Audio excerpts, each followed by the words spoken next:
A alopecia areata é uma doença inflamatória que provoca queda de cabelo. Pode ter várias causas envolvidas, desde genética até questões emocionais. Para falar do assunto hoje, eu converso com a médica dermatologista Lorena Dourado. Boa tarde, doutora. Boa tarde, é um prazer estar aqui com você hoje, Liara. Vamos começar a explicar o que é a alopecia areata. Você estava me falando que tem vários tipos, né? Qual é essa?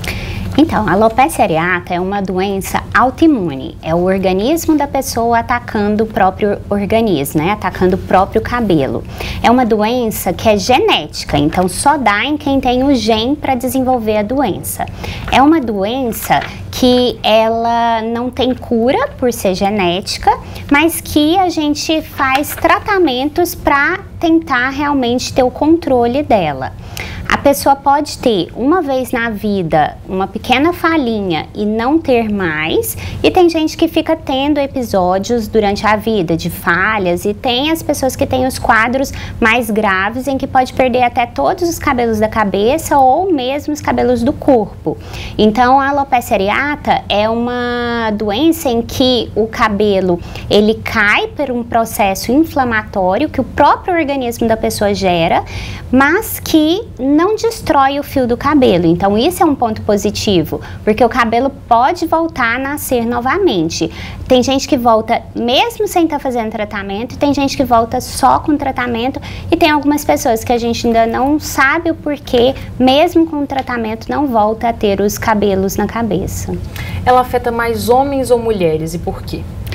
Igual, a quantidade de afetados tanto em homens quanto em mulheres, e afeta também todas as idades. Então tem gente que começa a ter quando é criança, tem gente que começa a ter na vida adulta, e é mais raro começar na pessoa mais velha, né?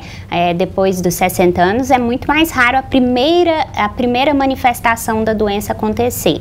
A gente sabe que é uma doença que ela pode ter um desencadeante de estresse, né, de outras doenças. Então, às vezes a pessoa começa a falha na cabeça e está com um problema de tireoide descompensada.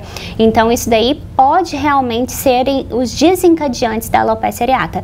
Então, assim, não é só o estresse, porque geralmente a gente acaba relacionando muito com essa questão do estresse, mas é uma coisa que dá só em quem tem a genética para ter, e por isso que pode realmente acontecer em todas as idades, e nas pessoas que estão com, por exemplo, passou por um estresse, uma doença, e algumas vezes realmente a gente não acha um desencadeante.